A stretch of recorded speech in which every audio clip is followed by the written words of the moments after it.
So hi and welcome to another Tech Tuesday. Today I'm taking a look at the Zowie mouse here, the ZA11 from BenQ.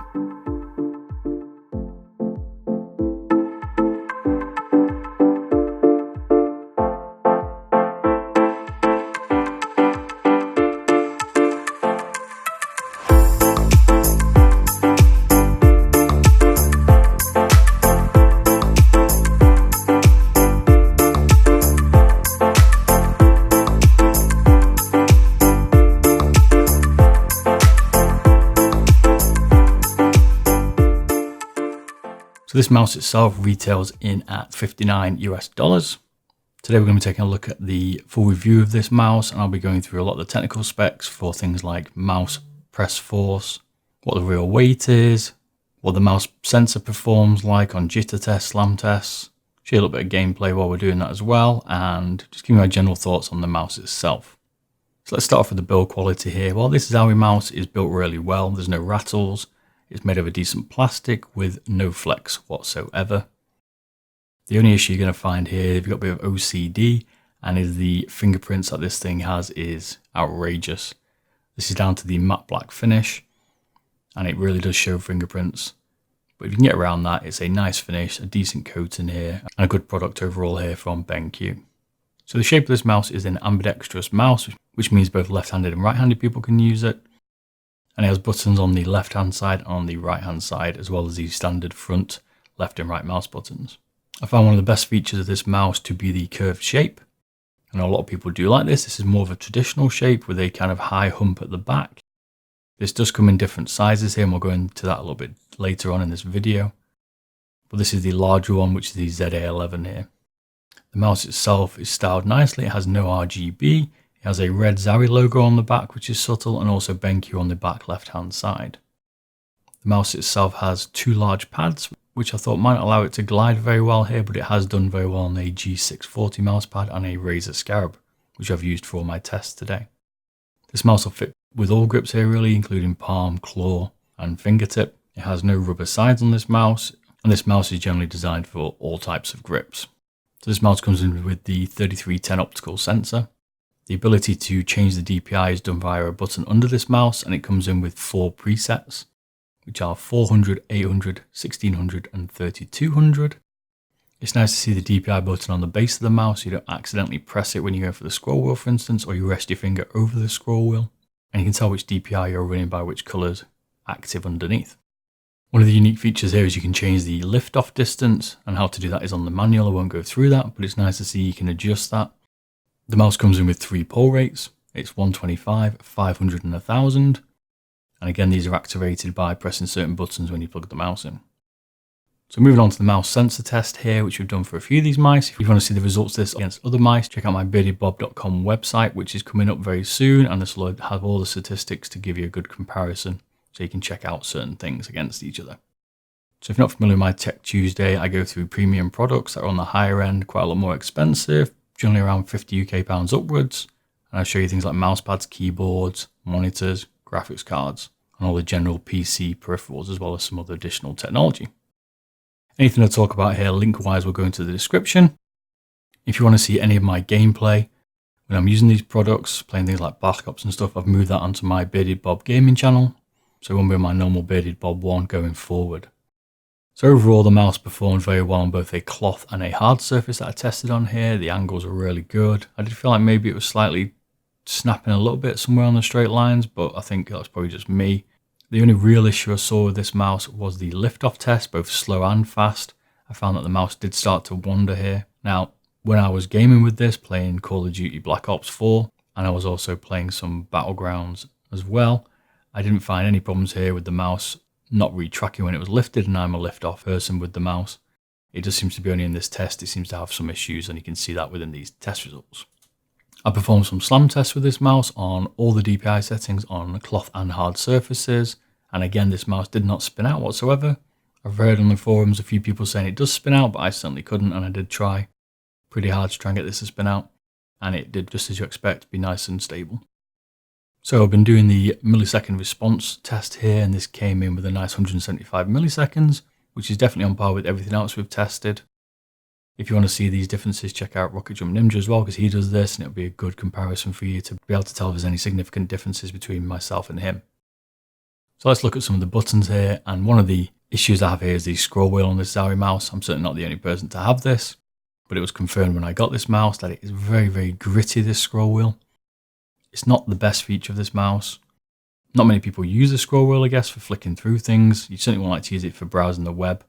But for overall gaming, one of the advantages here perhaps is that it's got 16 notches for a full rotation. That's quite a low amount, most of them around 25. So you've got a bit more of a longer pull when you're moving through the mouse, which might make it a little bit easier to find certain things, but it would certainly be slower, like if you're switching weapons or something. But the overall feel, even though it's got a nice rubber coating on here, or quite a rubber solid wheel, is a bit gritty, and it could definitely be improved. The scroll wheel itself comes in at 6.7mm thick, so it's nice to see here. It's certainly a good size of scroll wheel, and it doesn't push apart the left and right mouse buttons too much like I found with the Final Mouse Ultra. The other traditional buttons here, you've got front, left and right mouse buttons. They've got one of the best clicks. These are certainly very nice. There's no pre-travel in these buttons, which means it doesn't move before you click the switch. It's very straight on top of the switch, which is good. And the left and right mouse buttons are in part of the full body of this mouse. They have slight curves in the left and right mouse buttons, so you can certainly find them nice and easily with your normal fingers. And the left side buttons and the right side buttons have a nice snappy click. There's not too much sponginess travel, it's quite quick, and it's very limited the distance you have to go. The only thing I've found, and this is because of the size of the mouse, nothing to do with the mouse itself, and I saw these smaller ZA13 for instance would probably resolve this for me. But if you look at my hand size for yourself, the ZA11 for me here was a little bit too big, and I had trouble trying to reach the front side buttons. But if you get something like the ZA12, I think that would probably be the perfect size for my hand. Or if you fancy something a little bit smaller, the ZA13, and that shouldn't be an issue for you anymore. So let's get into how much force is required to activate these buttons, and I've done it for all these buttons on this mice to give you an idea. So if we start with the left front mouse button here, the first click was 31 grams, the second click was 49 grams, and the third click was 55 grams, which gives it around an average of about 40 grams to press here. The middle of this left mouse button came in at 64 grams for the first press, 90 grams for the second press, and 89 grams for the third press, which gives it an average of around 75 grams. The rear of the button here, which usually gets harder, and it does here definitely, starts off at 150 grams for the first click. Second click's 135 grams, and the final click is 127 grams at the rear. So not the heaviest rear click, but it is a little bit difficult to find where that rear is, given it's part of the full shell here.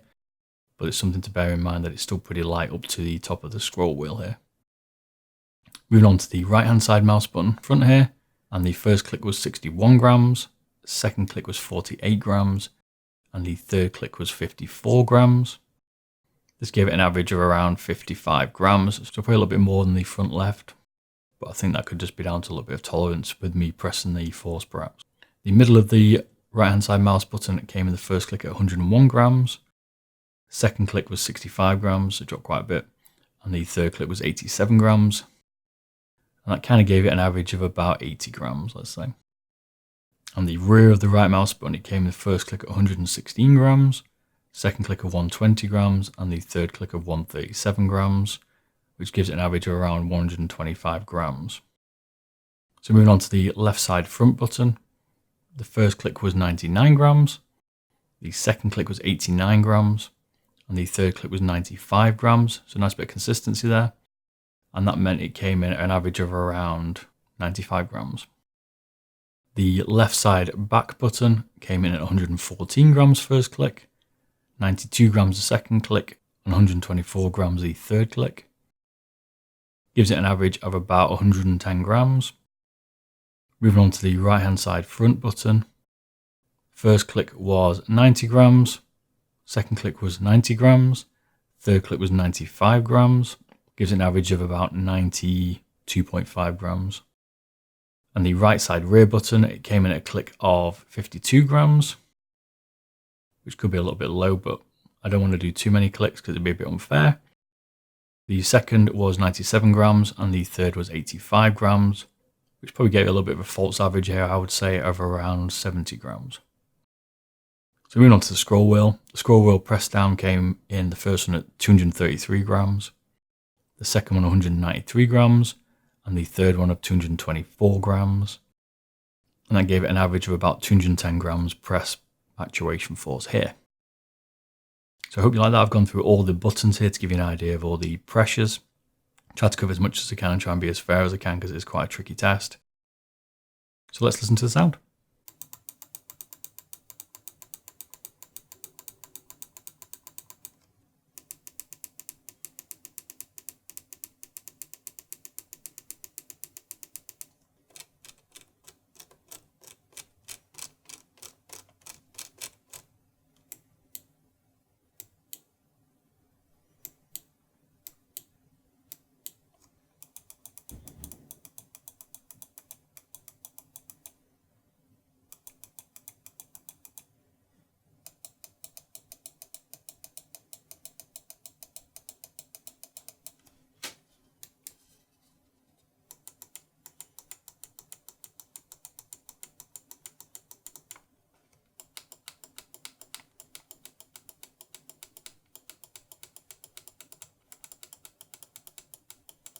Let's get into the size of these mice, and there's three different sizes here. There's the ZA13, which is the smaller one, and that comes in 120 millimeters in length by 62 millimeters wide by 38 millimeters high.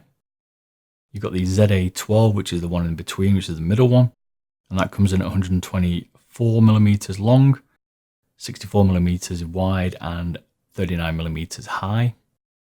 And then we've got the ZA11 here, which I've done, and I've done a bit more width on this one to give you an idea of the different sizes throughout it, rather than just an average, because it's obviously tapered in the middle, so you get a thinner middle, larger rear, and a larger front. So the length of this one comes in 127.6 millimeters, and I think Zowie themselves say comes in 128, so it's about right. The rear width of this mouse comes in at 66 millimeters. The middle width comes in at 60.3 millimeters, and the front width comes in at 63.2 millimeters. So the height here on the rear comes in at 41.2 millimeters. The middle height comes in at 36.5 millimeters, and the front height comes in at 20.7 millimeters. So overall, it's a pretty well balanced mouse. It's slightly wider on the rear than it is at the front by about 3 millimeters, but really it's quite hard to tell anyway, looking at the shape, to be fair. The weight of this mouse on the website is 90 grams, and I weighed it and it came in at 91 grams, so sounds about right. The mouse with this cable as well and USB plug comes in at 136 grams total weight. The contents inside the box are very basic. You get a manual, you get some extra skates, which is pretty cool, and that's really about it. So the cable itself, one of the best, if not the best, standard cables I've used on any mouse here out the box. It is really bendy with little force. So you can see here, it doesn't push the mouse around like anything else we've used or tested. Certainly a power cable mod would certainly be beneficial again, but to be fair, out the box, this is really good. Definitely one of the best ones I've seen here. Hopefully it's quite durable. I'm not too sure. Let me know in the comments if it is or you've had any problems. It comes in at a thickness of 2.7 millimeters. And it comes in at a length of 2 meters. So software for the Zowie mouse, it has no software. All the configuration for the pull rate, the DPI, lift-off are all listed in the manual, so I'm not going to go through that. You can find it online. The only thing you could do here is to configure the side buttons, and I'd use something like X mouse buttons to do that, which I've used for other mice, and you can reassign the front and back buttons on the side here for anything else that you wish. So overall, hope you've enjoyed this review. Don't forget to like and subscribe. Let me know if you want me to look at something else. I'm going to be doing some dream mouse coming up very shortly. And I hope you've enjoyed it. So catch you later. Thanks a lot. Bye-bye.